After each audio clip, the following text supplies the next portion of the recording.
This is a guided exercise for changing your relationship with anticipatory anxiety. When our brain doesn't know what's happening next, or when there's something big on the horizon, it does love to create stories in order to try to best understand what's going to happen so that we can be prepared. To begin, let's start with a gentle breath in. I'll count and feel free to breathe along to your own breath counts. Breathing in to a count of 4, 3, 2, 1, and out to a count of 6, 5, 4, 3, 2, 1. Beautiful. Now, at any point in time, it is inevitable that there is something that is going to be happening that we are not sure what the outcome could be like. Anything as simple from a commute home, will there be traffic, to something as major as giving a major presentation or having a complicated conversation with a loved one. All of these situations could spur a little bit of anticipatory anxiety. Because when our system doesn't know what's going to happen, and especially if we've had difficult experiences tied to whatever is upcoming, but have happened in the past, our little friend Amy, the amygdala, loves to get involved. So for this example, let's imagine a simple scenario. Invite you to imagine our particularly traffic-filled commute home, maybe a rain on a day where you had big plans and you're going to have to change or stop those plans.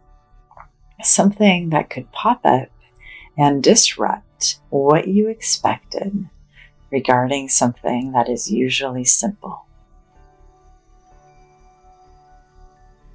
And as you invite your mind to notice this new experience of something that's usually just fine being changed by unknown variables in the world around you, invite your attention now to turn inwards.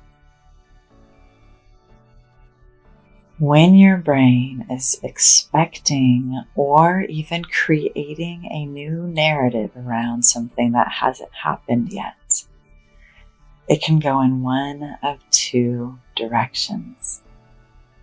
The narrative may cause feelings of uncertainty, stress, or worry, or it may result in experiences of curiosity and excitement.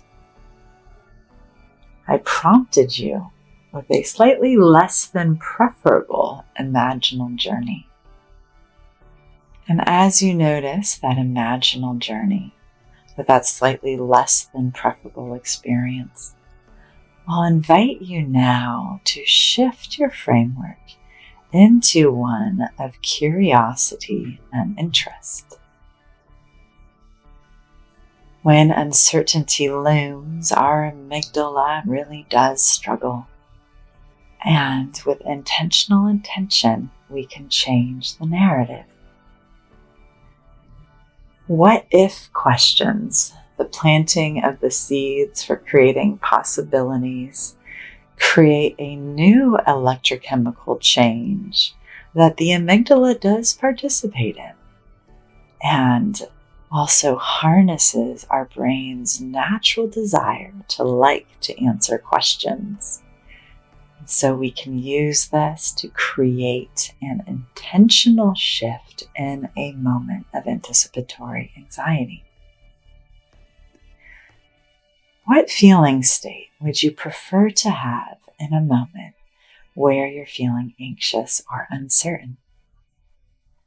And if you're not quite sure, go back to that experience of the very heavy traffic unexpectedly showing up on the way home, maybe derailing your plans because now you're late, or rain on an unexpected day, causing a complete change in what you had planned on doing that day.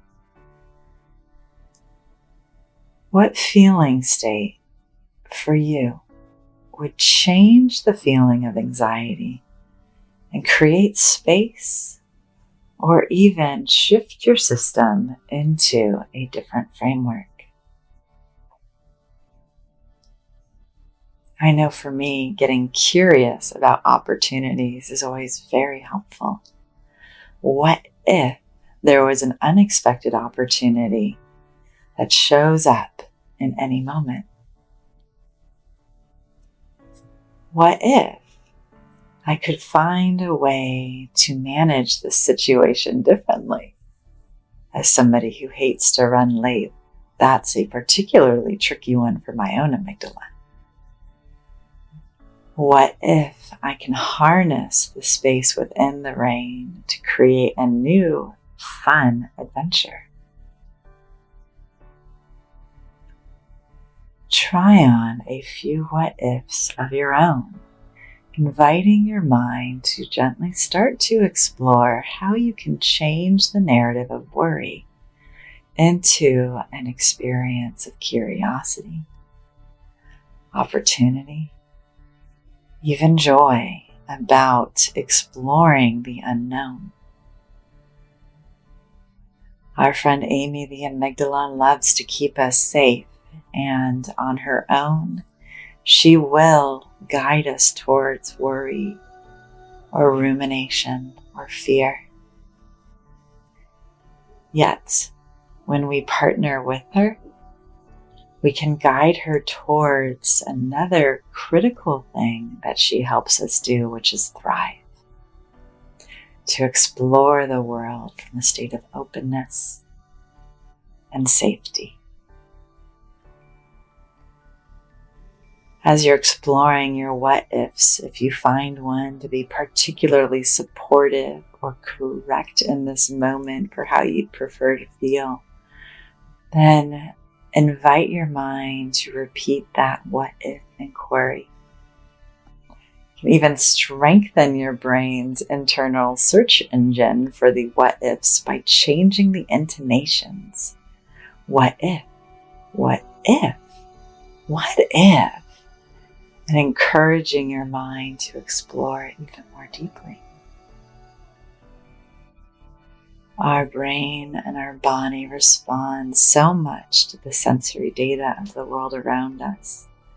The next time you notice anticipatory anxiety or uncertainty starting to guide your journey, to take your brain and go in a direction that Amy the amygdala's fearful stories are buried in, and begin a what-if exploration of how you can intentionally shift the narrative and build a new way forward. You truly do hold the power for healing in your hands.